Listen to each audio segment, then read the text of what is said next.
बघा सिंग्युलॅरिटीचा पण problem set बघत होतो. प्रॉब्लेम सेटमध्ये पहिले 2 क्वेश्चन झाले होते. आता तिसरा क्वेश्चन बघूया. तिसऱ्या क्वेश्चनमध्ये काय आहे, आधी मी ते क्वेश्चन म्हणजे समजेल तुम्हाला. Ratio of areas of 2 triangle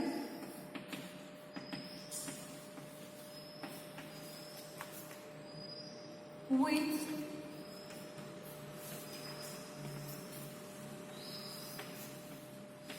equal height is 2:3 if base of the smaller triangle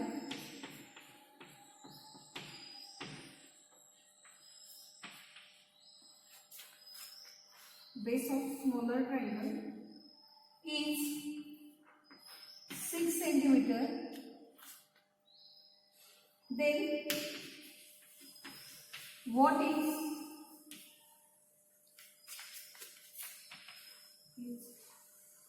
corresponding base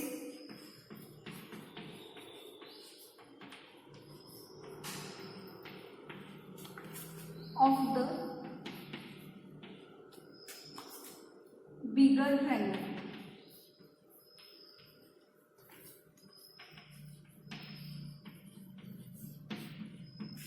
आता इकडे बघा परत काय दिलंय की ट्रायंगलचं नाव वगैरे दिलेलं नाहीये, म्हणजे आपल्याला पहिल्यांदा ते लिहिलं पाहिजे.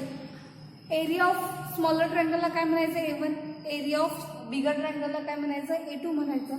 आता त्याच्यात बेस विचारलाय. बेस म्हणलं की आपण लेटर कुठलं घेऊया B1 आणि B2. यासारख्या क्वेश्चनला रायटिंग स्किल जास्त असते. तुम्ही कसं मांडणी केलंय, कसं कुठल्याला कुठले लेटर घेतलंय हे बघितलं जातं, तरच 1 मार्क. पहिल्यांदा कसं लिहूया, let the area of smaller triangle be A1 and bigger triangle B A2. Then base of smaller triangle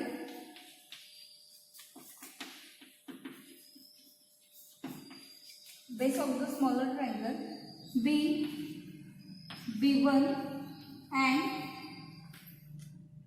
bigger triangle B A2 sorry B2.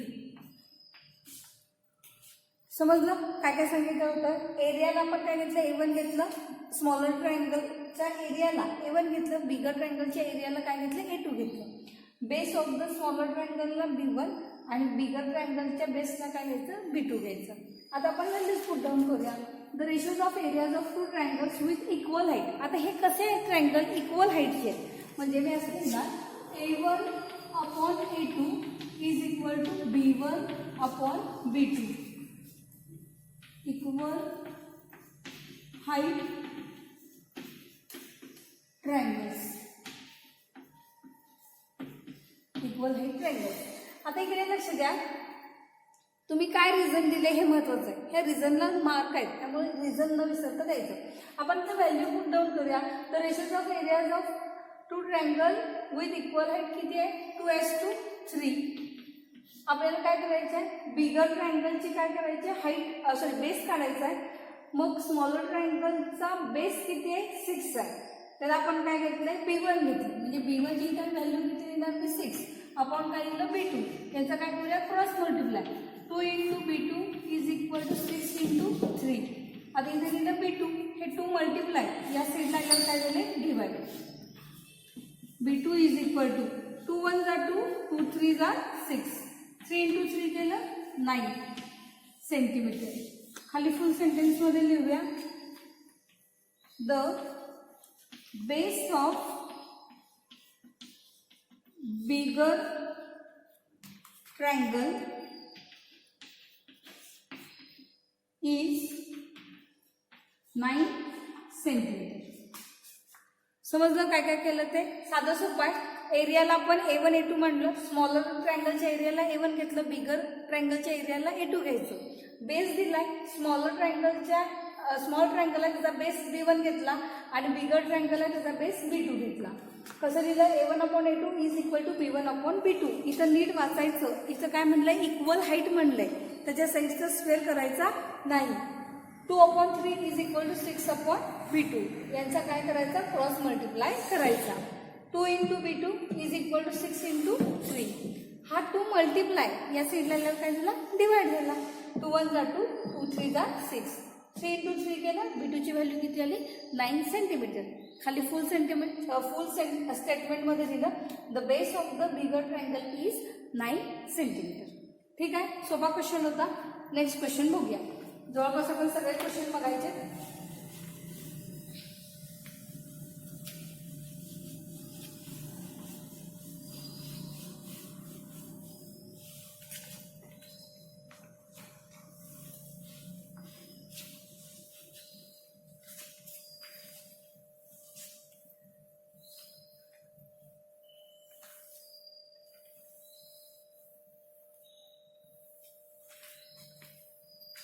आता नेक्स्ट क्वेश्चन बघा. आपल्याला एक फिगर दिलेली आहे.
आता हे बघितलं की समजतंय फिगरचा स्टडी चांगला करायचा. याच्यामध्ये कॉमन काय आहे?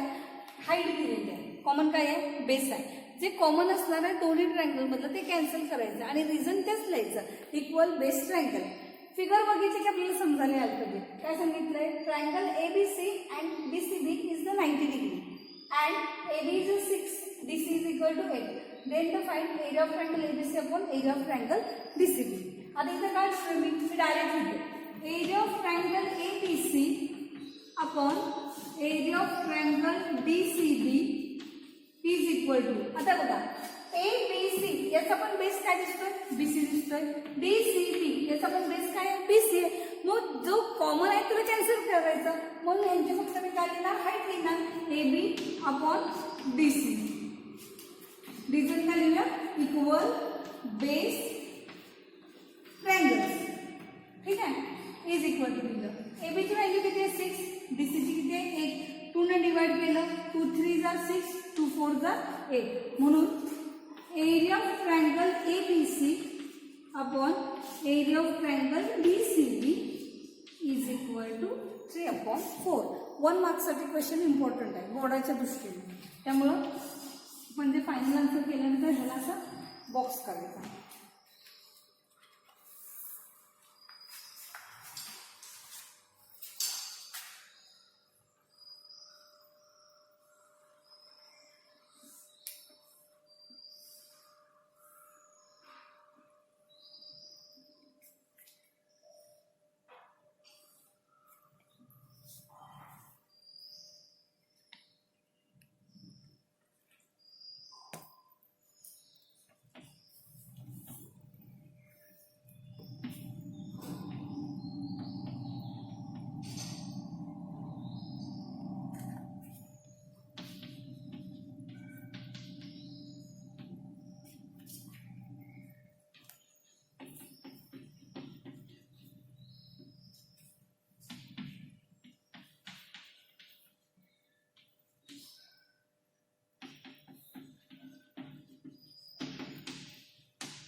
बघा पुढच्या क्वेश्चन मध्ये काय दिलेलं आहे, फिगर दिलेली आहे. या फिगर मध्ये काय सांगितलंय, PM इज इक्वल टू 10, हा PM 10 दिलेला आहे आपल्याला आणि एरिया ऑफ ट्रायंगल PQS हा 100 आहे आणि QRS हा पण किती आहे 110 आहे स्क्वेअर सेंटीमीटर.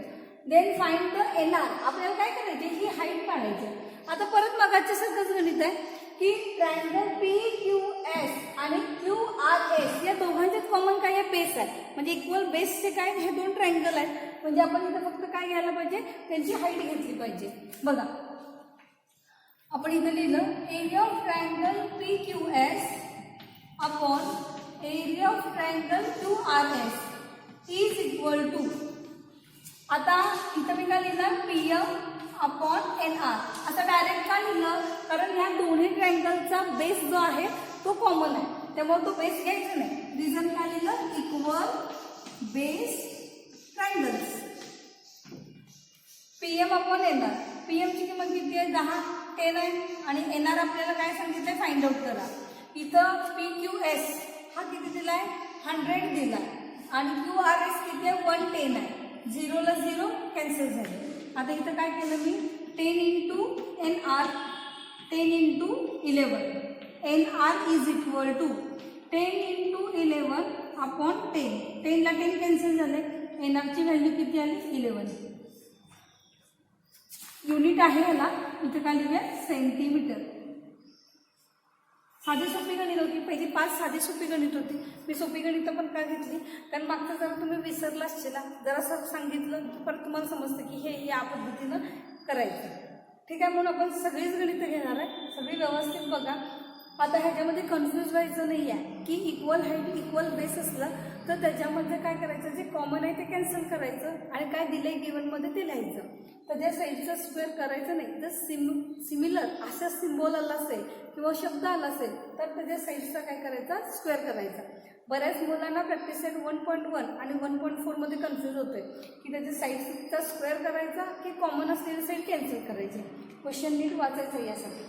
ठीक आहे, पुढचा क्वेश्चन बघूया.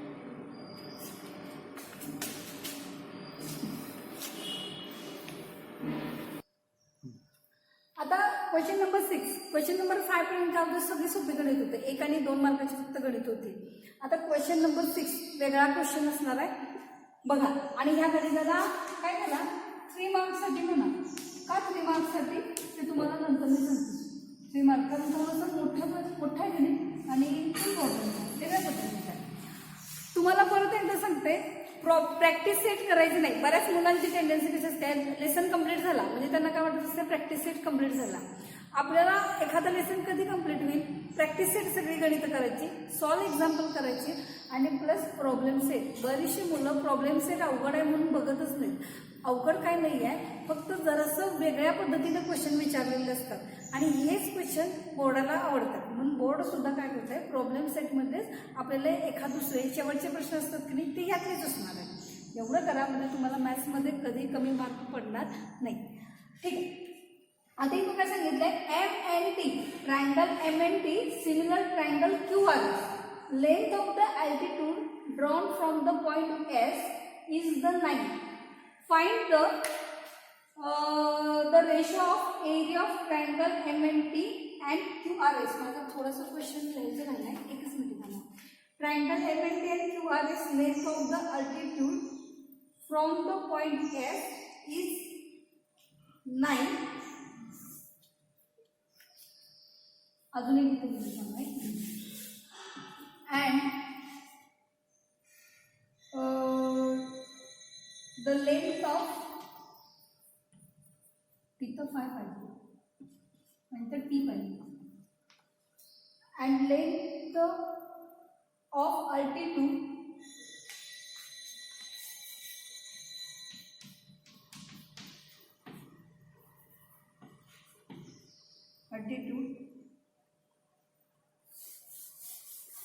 drawn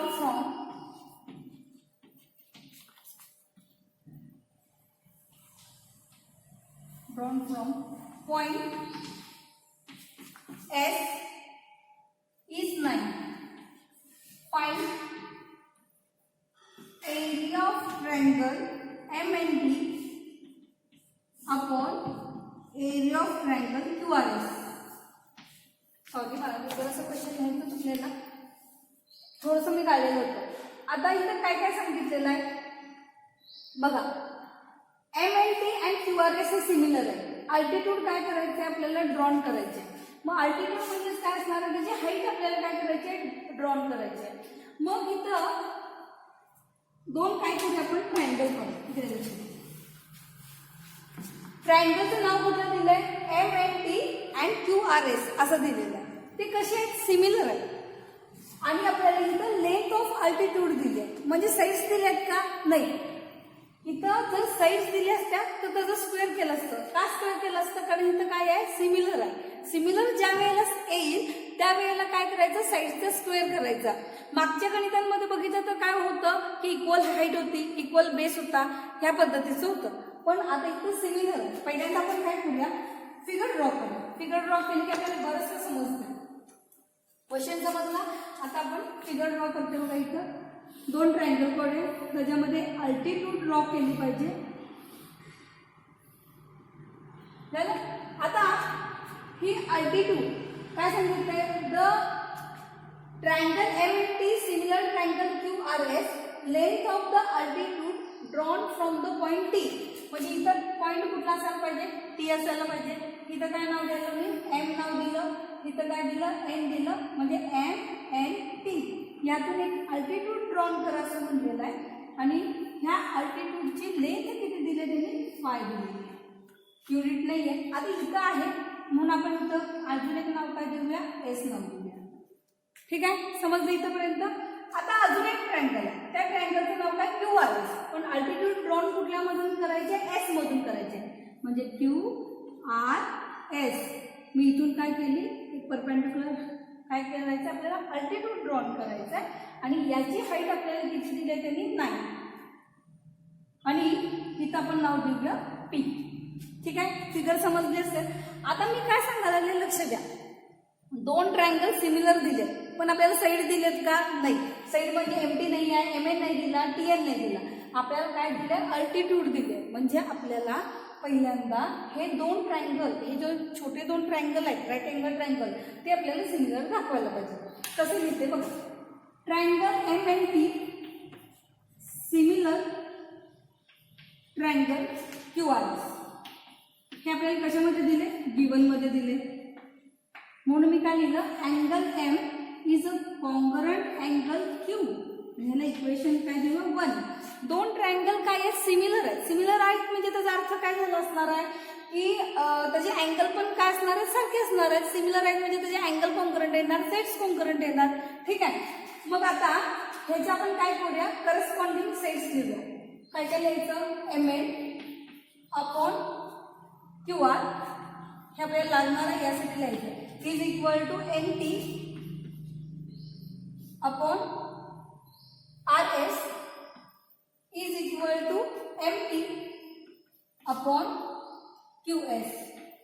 रिझल्ट काय आहे, करस्पॉन्डिंग साइड, करस्पॉन्डिंग साइड्स. ठीक आहे, आता करस्पॉन्डिंग साइड्स दिलं दोन. हे angle M congruent angle Q लिहिला, करस्पॉन्डिंग अँगल आहे. कशावरून करस्पॉन्डिंग अँगल आहे, कारण हे दोन ट्रायंगल सिमिलर आहेत. ज्यावेळी दोन ट्रायंगल सिमिलर असतात त्याचे अँगल पण कॉन्ग्रुएंट येतात आणि त्याचे साइड्स पण काय असतात, सेम असतात. ठीक आहे, आता मला आपल्याला तर अल्टिट्यूड दिले, म्हणजे आपल्याला पहिल्यांदा काय करूया, हे दोन ट्रायंगल सिमिलर आहेत हे दाखवूया. कुठले दोन triangle, in triangle MST and triangle QPS. ठीक आहे, आता मी इथं काय लिहिला, angle M is a congruent angle Q. कशावरून, फ्रॉम इक्वेशन 1. आता हे काय लिहिलं सांगते, फ्रॉम इक्वेशन 1. त्याच्यानंतर angle MST is equal to angle QPS. Each angle 90 degree. ठीक आहे, triangle MST similar triangle QPS. AA test. आता ह्याच्या साइड्स कसे लिहिणार आहे बघा, MS upon QP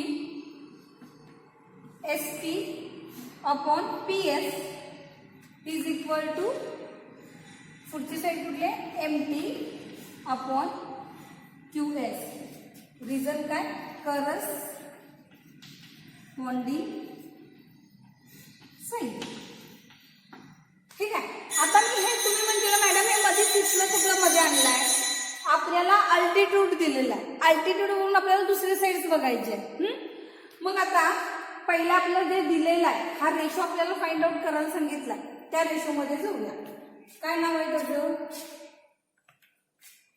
area of triangle MNT upon area of triangle QRS लिहिले. आता दिले तर हे पण आपल्याला काय घेतले पाहिजे सेट्स घेतले पाहिजे. मग मी इथे बघितलं ST अपॉन PS ही काय आहे अल्टिट्यूड आहे. ही अल्टिट्यूड कुणाला इक्वल आहे MT अपॉन QS ला इक्वल आहे. मग MT अपॉन QS कशामध्ये आहे हे आपल्या ट्रायंगलमध्ये करस्पॉन्डिंगच्या ट्रायंगलमध्ये इक्वल आहे. म्हणून मी इथं डायरेक्ट आता काय लिहिणार ST upon PS is equal to MT upon QS. म्हणजे ST अपॉन PS न लिहिता मी काय लिहिणार MT अपॉन QS. हे दोन ट्रायंगल आपल्याला सिमिलर आहेत म्हणून यांचा साईडचा काय करायला पाहिजे स्क्वेअर केला पाहिजे. इथं लिहूया आपण फ्रॉम ह्याला लिहूया सेकंड इक्वेशन आणि ह्याला लिहूया थर्ड आणि इथं काय लिहूया from equation second and third. आता मी या साईडचा स्क्वेअर का केला कारण दोन ट्रायंगल सिमिलर आहेत म्हणून त्याच्या साईडचा काय केला पाहिजे स्क्वेअर केला पाहिजे. परत खाल्लं by theorem of similar triangles. हे तुम्हाला समजण्यासाठी आहे. हे पुस्तकात नाही म्हणजे लिहिलं नाही तरी पण चालेल. आता MT अपॉन QS याची व्हॅल्यू पुन्हा एवढी येणार ह्या अल्टिट्यूड एवढी. MT हा किती दिलेला आहे म्हणजे ST आपल्याला 5 दिला आणि PS किती दिला आपल्याला 9 आहे. म्हणजे मी असं लिहिला 5 चा स्क्वेअर अपॉन 9 चा स्क्वेअर. 5 चा स्क्वेअर किती आला 25. 9 चा स्क्वेअर किती आला 81. That is area of triangle MNT upon area of triangle QRS is equal to 25 upon 81. हे झालं आपलं फायनल आन्सर. आलं का लक्षात. बघा काय काय लिहिताना समजलं नसेल तर परत एकदा एक्सप्लेन करू शकते. आपल्याला दोन ट्रायंगल सिमिलर दिले पण सिमिलर देताना त्यांनी एक वेगळ्या पद्धतीचं गणित काय तयार केलंय की याच्यामध्ये त्याच्या साईड्स दिलेल्या नाही आहे. इथं देताना काय दिलंय अल्टिट्यूड दिले. फिगर पण ड्रॉ केली नाही आपल्याला समजायला पाहिजे म्हणून आपण फिगर ड्रॉ करायची. काय सांगितलंय MNT सिमिलर QRS मी तसंच काढलं. Length of the altitude drawn from the point T त्यांनी सांगितलंय त्या पॉईंटमधूनच काय करायला पाहिजे अल्टिट्यूड ड्रॉन केलं पाहिजे. म्हणजे ट्रायंगलचं नाव कसं दिलं MNT. या T पॉईंटमधून अल्टिट्यूड काढलेलं आहे कारण त्यांनी तसं सांगितलं आणि ह्याची लेंथ किती आहे 5 आहे. तसंच QRS याची लेंथ ऑफ अल्टिट्यूड कुठल्या पॉईंटमधून काढायची S मधून काढायची आहे. ती काढली. याची लेंथ किती दिली त्याने 9 सेंटीमीटर दिलेली आहे. आता याच्यानंतर पुढं काय केलेलं आपल्याला बघा गणितात वेगळं काय आहे साईड्स दिलेलं नाही आहे देताना अल्टिट्यूड दिलेले आहे. पहिल्यांदा आपण काय लिहिलं triangle MNT and triangle QRS. Angle M concurrent angle Q equation 1 ह्याला रिझन दिला तरी पण चालते. करस्पॉन्डिंग अँगल दोन ट्रायंगल सिमिलर असतील तर त्याचे अँगल पण काय असतात सिमिलर असतात साईड्स सिमिलर असतात. आणि लगेच आपण ह्याच्या काय लिहूया करस्पॉन्डिंग साईड्स लिहूया. करस्पॉन्डिंग साईड्स कशा लिहिल्या MN upon QR NT upon RS आणि MT upon QS corresponding sides. आता बघा अल्टिट्यूड दिले ह्याला इक्वल साईड्स घ्यायला पाहिजे म्हणून ह्या दोन ट्रायंगलमध्ये जाऊया. ट्रायंगल कुठला MSD अँड ट्रायंगल QPS. ह्या दोन ट्रायंगलमध्ये गेलो. Angle M concurrent angle Q from equation 1. Angle MSD is equal to angle QPS each 90 degree. हे दोन अँगल आले म्हणून हे दोन triangle MSD similar triangle QPS AATST. आता ह्याच्या काय करूया आपण करस्पॉन्डिंग साईड्स लिहूया. MS upon QP ST upon PS MT upon QS. आता बघा हा MT अपॉन QS आहे साईड ही कुणाचे इक्वल आहे अल्टिट्यूडचे इक्वल आहे म्हणून एवढं आपण ही सिमिलॅरिटी दाखवलेलं आहे. आता आपला रेशो लिहिला area of triangle MNT upon area of triangle QRS. इथं काय करायचं, एमटीचा स्क्वेअर आपण QS चा स्क्वेअर करायचा. एमटी म्हणजे ह्या एसटीची किंमत किती दिली आहे 5 आणि पीएसची किंमत किती दिली आहे 9, याच्या इक्वल हा आहे म्हणून इथे हे घेतलं. 5चा स्क्वेअर अपॉन 9चा स्क्वेअर. 5चा स्क्वेअर किती आला 25 आला आणि 9चा स्क्वेअर किती आला 81. म्हणून area of triangle MNT upon area of triangle QRS is equal to 25 upon 81. ही काय आली त्याची व्हॅल्यू आहे. ठीक आहे.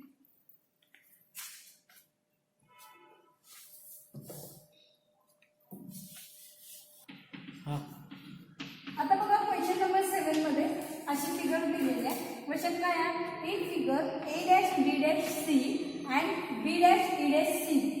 Sec D is a parallel side AB. If AD is equal to 5, BC is equal to 3,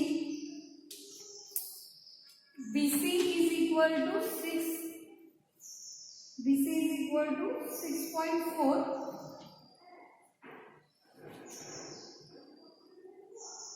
Then the find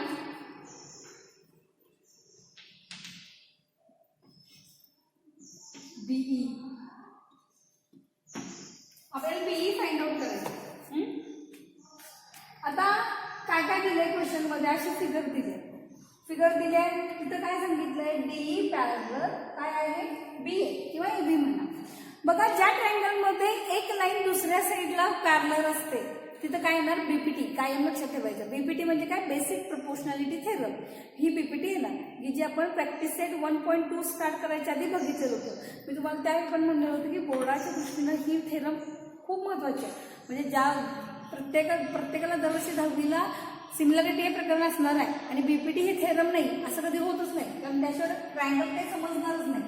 मग एक लक्षात घ्यायचं, बीपीटी आपण कधी वापरायची, ट्रायंगलमध्ये एक लाईन एका साईडला सिमिलर आले तर तिथं काय, सिमिलर नाही पॅरलर आले तर तिथं आपण काय वापरायचं, बीपीटी वापरायचं. आता बऱ्याच मुलांना प्रश्न पडतोय, मॅडम मला विचारतात इकडनं घ्यायचं का ह्या साईडनं घ्यायचं, साईडच कळत नाही. साधं सोपं सांगते बघा तुम्हाला, DE पॅरलल कुणाला आहे, AB ला. मग जिथं एक पॉईंट आहे त्या 1 पॉईंट पुसून घ्यायचं. आता ही पॅरलल याला साईड AB ला, मग इथं 2 पॉईंट आले, तिथून चालू करायचं नाही. 1 पॉईंट कुठे आहे, तिथून काय करायचे, साईड्स घ्यायचे. म्हणजे CD upon AD is equal to CE upon B. हे लक्षात ठेवा. हे खूप सोप्या पद्धतीची काय म्हणायचं हिंट आहे असं म्हणलं तरी पण चालतंय, कारण बरेच मुलं काय करतात, इथून चालू करतात, कुठून घ्यायचं तेच कळत नसते.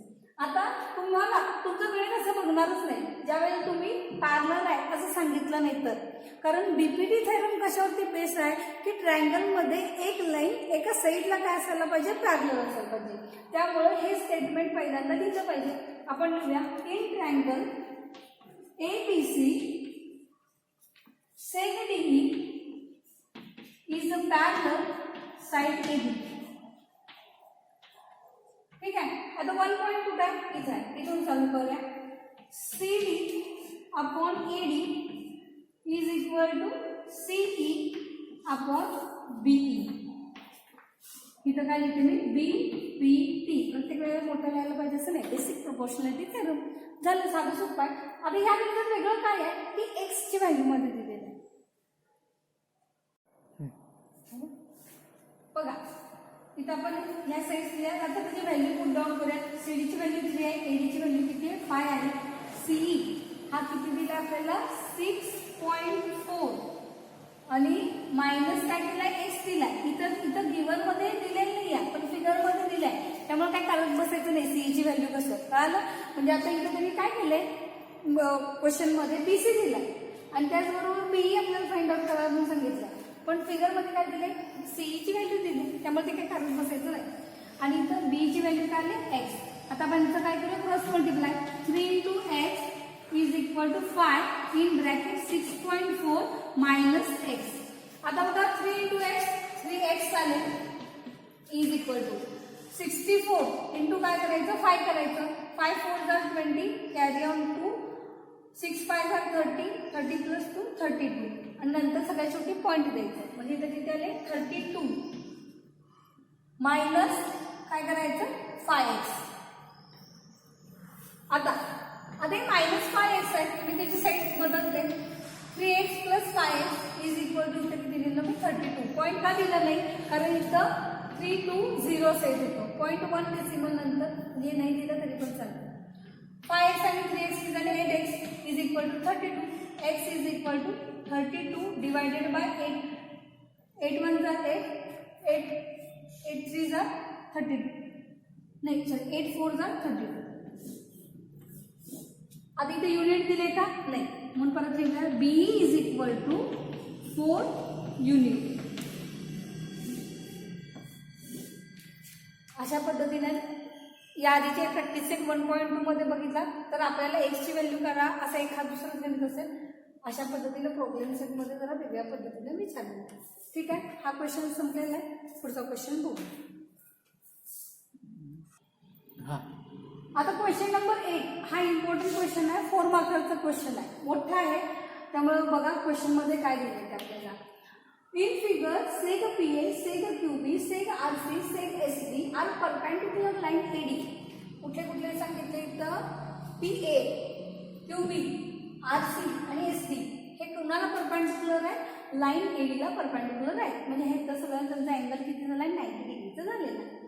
AB ची व्हॅल्यू दिली आहे 60, BC दिली आपल्याला 70. इथे लिहूया आपण, हा 60 आहे, हा 70 आहे आणि CD आपल्याला किती दिला आहे, 80 दिलेला आहे. आणि इकडच्या मध्ये फक्त ही मोठी ग्रेटर साईड आहे की नाही, तीच दिली, ती किती 280 दिलेली आहे. मग आपल्याला PQ, QR आणि RS. आता इथं 3 लाईन पॅरलल दिसतात, म्हणजे आपण प्रॉपर्टी कुठली वापरायची, 3 parallel lines and their the transversal. आता पहिल्यांदा जे दिलंय ते लिहूया पहिल्यांदा. In figure seg PA, seg QB, seg RC and seg SD are perpendicular to line AD. Perpendicular to line AD. ठीक आहे, मग आपल्याला इथं कोण कुठल्या लाईन पॅरलल आहे ते इथे लिहूया. seg PA parallel seg QB parallel seg RC parallel seg SD. ह्या 3 सगळ्या लाईन एकमेकांना काय आहे, पॅरलल आहे. आता आपल्याला काय विचारलंय, PQ विचारलंय, QR विचारलंय आणि आपल्याला काय करायचं आहे, RS फाइंड आउट करायचं आहे. तर इथं मी असं लिहिते, let PQ is equal to X, RS is equal to Y. QR घेऊ, RS QR. याला आपण काय घेऊया, X घेऊया आणि याला काय घेऊया आपण, Y घेऊया. ठीक आहे, या कोणी साईड माहीत नाही आहे, 1 बाय 1 अशा पद्धतीने जाऊया. आता आपल्याला दिले काय बाळांनो, PS दिलाय. PS किती दिलाय, 280 दिलाय. आता मी कसं करणार आहे, मला इथं आपल्याला दिलाय PS, मग आपण QS फाइंड आउट कसं करायचं समजा. आपण असं लिहूया, P dash Q dash S. PS कशी तयार झाली आहे, PQ प्लस QS. आता मी असं काय घेतलं, आपण PQ ला काय घेतलंय, X घेतलंय. ठीक आहे, आणि QR ला काय घेतलंय, Y घेतलंय.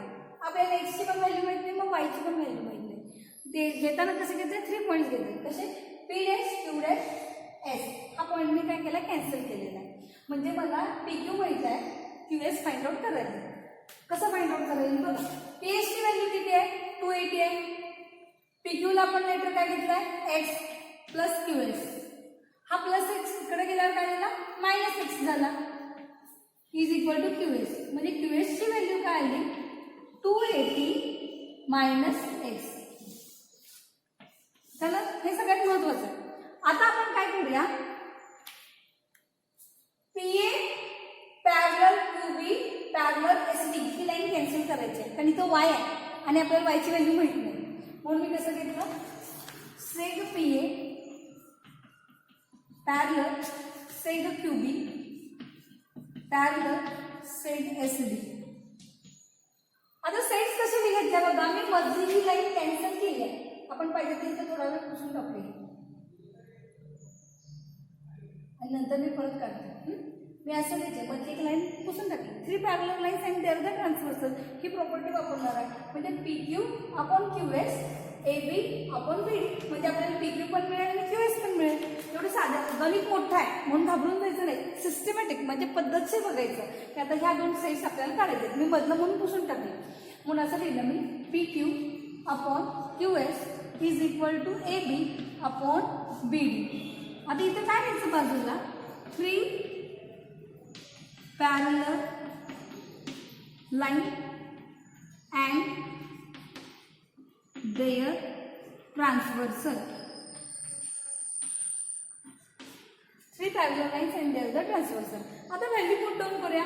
PQ ची व्हॅल्यू काय आहे x अपॉन QS. आता पण इथे किती काढले QS इथे बघत बसायचं नाही. इथे किती काढले QS 280 minus x 280 minus x is equal to AB आपल्याला किती दिलाय AB दिलेला आहे आपल्याला 60. आता आपल्याला BD दिलेलं नाहीये. आता इथं BD इथे व्हॅल्यू कशी काढते बघा BD ची. BD इज इक्वल टू आता इथे बघा हा BD इथं C होता आपला होय की नाही. हा BD कसा तयार झालेला आहे BC प्लस CD. इथं बाजू झालेली आपण BD is equal to BC plus CD. BC ची किंमत किती आहे आपल्याला BC ची किंमत गिवन मध्ये दिली आहे 70 आणि CD ची किती दिली आपल्याला 80 दिली आहे. ह्या दोघांची बेरीज केली BD ची किंमत तिथे किती आली 150. समजलं हे बाजू झाल्या म्हणजे आपल्याला पटकन समजतं. BD ची व्हॅल्यू किती आली इथं 150. ठीक आहे. आता आपण काय करायचं आपल्याला x ची किंमत काढायची आहे. ह्यांचा मी काय करणार क्रॉस मल्टिप्लाय करणार म्हणजे 150 into x is equal to 60 in bracket 280 minus x. मला x ची व्हॅल्यू काढायची आहे 60 into 280 minus 60x divided by 150 असं करूया आपण.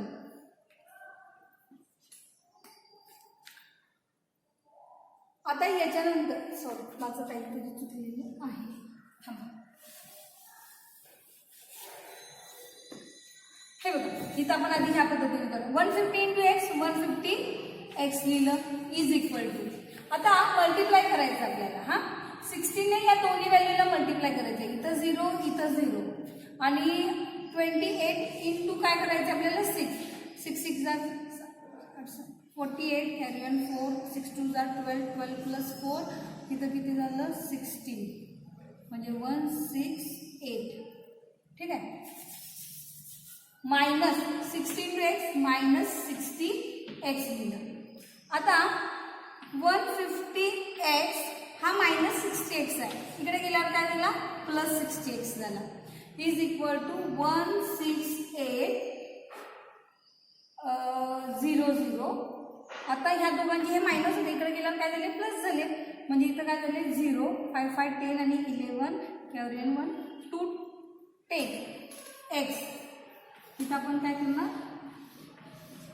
16800. आता हा मल्टिप्लाय इथं आल्यावर काय झाला डिवाइड झाला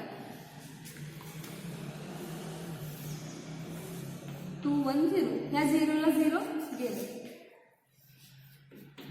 21 च्या टेबलमध्ये 168 आहे. किती वेळा आहे 8 टाइम्स आणि हा राहिलेला 0 म्हणजे x ची व्हॅल्यू आपली किती आली 80 आली. ठीक आहे. आता x हे लेटर कुणासाठी घेतलेलं होतं मी PQ साठी म्हणून इथे लिहूया PQ इज इक्वल टू 80. आता आपल्याला काय फाइंड आउट करायचं आहे QS पण फाइंड आउट करूया. QS ला कसं घेतलेलं आपण 280 मायनस x म्हणजे 280 मायनस 80 करायचं. QS ची व्हॅल्यू किती आली 200. आता गणित तर खूप मोठं आहे. मी परत एकदा सांगते लक्ष द्या सगळ्यांनी. जिथं लिहिता काही समजलं नसेल परत एकदा सांगते.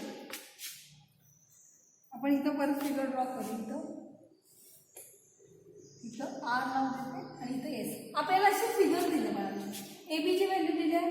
परत इथं आपल्याला BC ची व्हॅल्यू दिली आहे A B C D आणि इथं P Q R S. आता क्वेश्चन मध्ये काय दिलंय, सेग PA, seg QB, seg RC आणि सेग SD हे सगळे काय आहेत, लाईन AD ला परपेंडिक्युलर आहेत. आपल्याला AB दिलाय 60, BC दिलाय 70, CD दिलाय 80 आणि हा PS ही सगळ्यात मोठी साईड, ही आणि ही एकदम ग्रेटर साईड 280 दिलेली आहे. तर याच्यावरून PQ, QR आणि आपल्याला काय सांगितलंय, RS फाइंड आउट करा. ठीक आहे.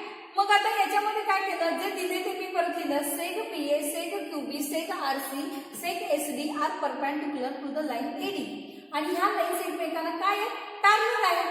AP parallel QB, parallel RC, parallel line SD. आता आपल्याला काय सांगितलंय, PQ फाइंड आउट करा, QR फाइंड आउट करा, RS फाइंड आउट करा. मग PQ ला मी काय घेतलं, X घेतलं आणि QR ला मी काय घेतलं, Y घेतलं. आता पहिल्यांदा आपण काय करणार आहे, PQ अपॉन QS करणार आहे. का वेगवेगळं करणार आहे, कारण याला X घेतलंय आणि याला Y घेतलंय. हे दोन्ही घेतले तर आपल्याला X ची पण व्हॅल्यू माहित नाही, Y ची पण व्हॅल्यू माहित नाही. त्यामुळे आपण हे मधलं जे आहे त्याला काय करायचं, कॅन्सल करायचं. म्हणजे ही लाईन्स मी पहिल्यांदा काय करते, कॅन्सल करते. ठीक आहे, हे पुसून टाकू. मग आपण कशा सेट्स घेणार, 3 parallel lines and their the transversal. PS किती दिलाय, 280 दिलाय. P dash Q dash S घेतलं. मग PS is equal to PQ plus QS केलं. 280 PQ ला तर लेटर X घेतलंय, QS फाइंड आउट करूया. हा प्लस X आहे, इकडे गेल्यावर काय झाला, मायनस X झाला. QS is equal to 280 minus X केलं. ठीक आहे. आता PA parallel QB parallel SD असं घेतलं आपण.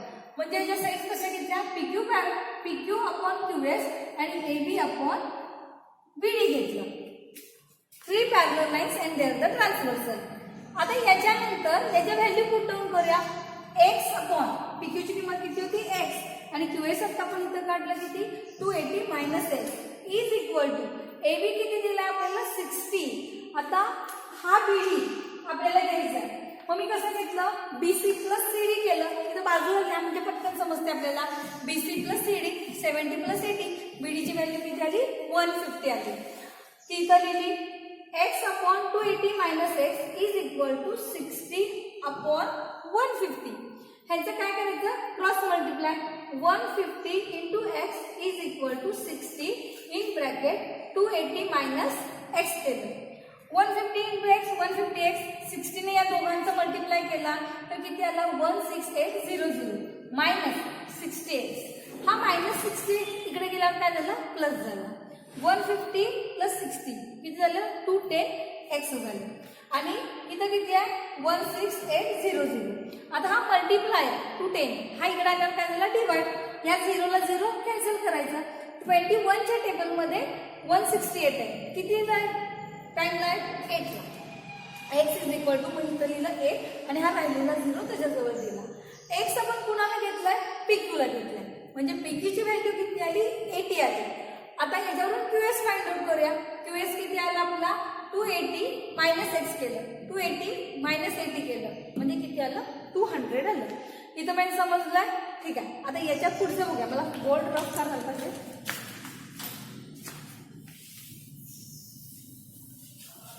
आता पुढचं बघूया. आता आपण X ची व्हॅल्यू काढली, PQ ची काढली, QS काढली. हा इथं पण एकदा व्यवस्थित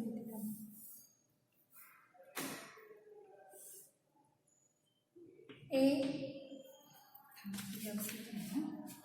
हा A, हा B, हा C आणि हा D. इथं P, इथं Q, इथं R. ठीक आहे. आता आपण PQ काढली. PQ ची व्हॅल्यू आपण किती काढलेली होती, 80 काढलेली होती. QS काढला. हा QS किती काढला आपण, 200 घेतला. आता QR ची व्हॅल्यू आपल्याला काढायची आणि RS काढायची. आता मी परत काय म्हणणार, सेग QB parallel सेग RC parallel सेग SD. ठीक आहे. आता आपण आता PQ X काढलेले आहे. आता आपण Y ची व्हॅल्यू काढणार. साईड कसं घ्यायचं, QR upon RS is equal to BC upon CD.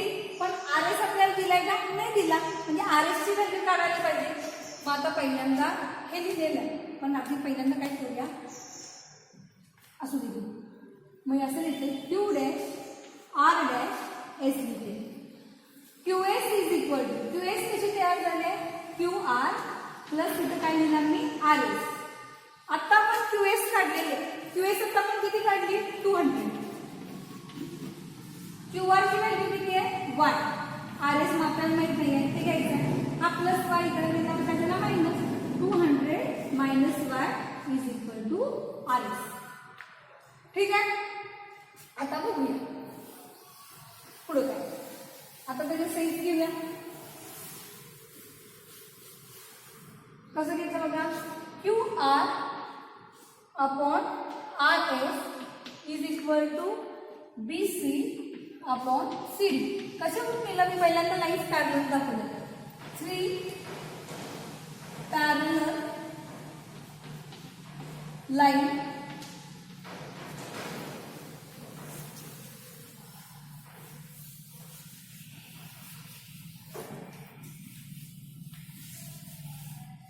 and transversal.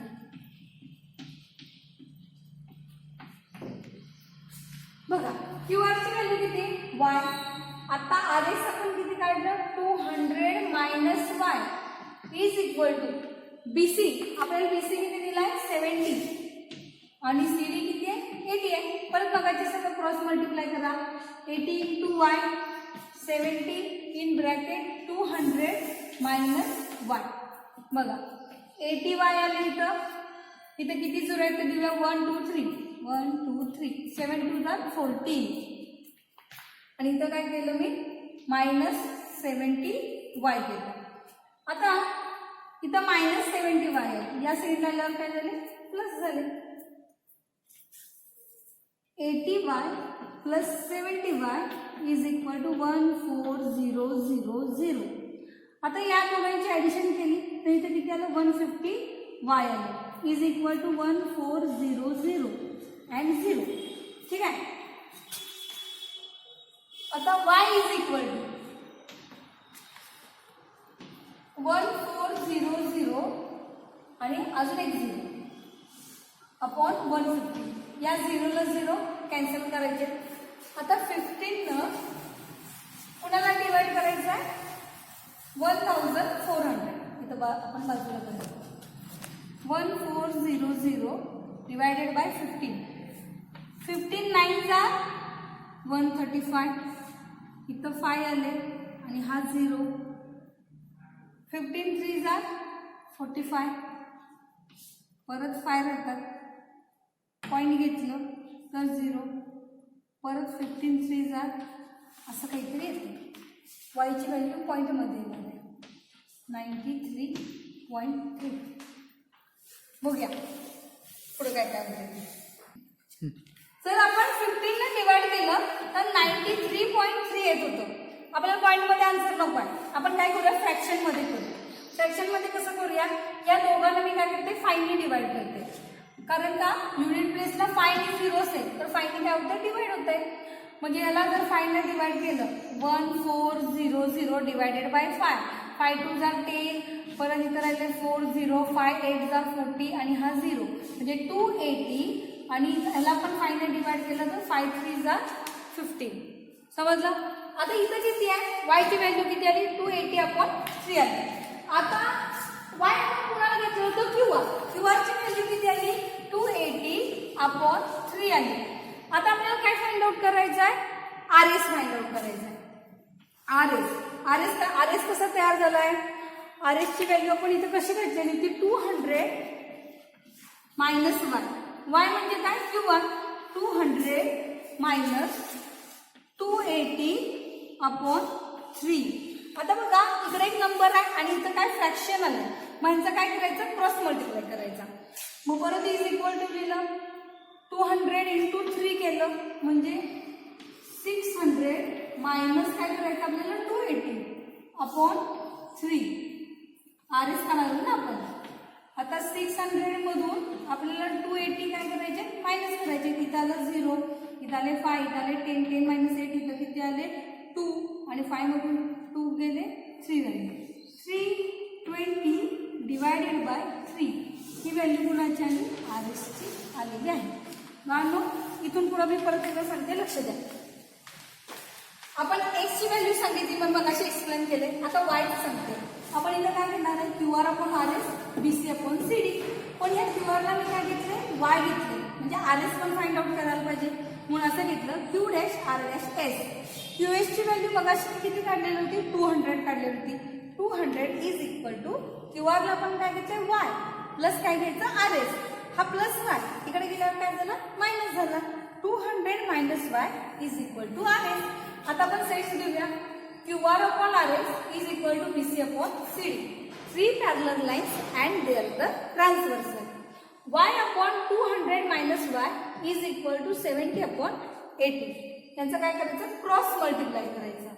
80y is equal to 70 in bracket 200 minus y करायचं. 80 into y 80y is equal to 70 into 200 केलं म्हणजे 3 0 द्या, 7 2 जा 14 म्हणजे 14,000 मायनस 70 into y 70y. हा minus 70y इकडे काय झाला, plus 80y plus 70y is equal to 14,000. या दोघांची ऍडिशन केली तर किती आली, 150y is equal to 14,000. 150 multiply ही झाल्यावर काय झालं, डिवाइड. 14,000 डिवायडेड बाय 150, 0 0 कॅन्सल झाले. 15 ला 1,400 ला डिवाइड करायचं. आता मी मगाशी काढलं तर 93.3 येत होतं. पॉईंटमध्ये काढायचं नाही, आपल्याला फ्रॅक्शनमध्ये काढायचं आहे.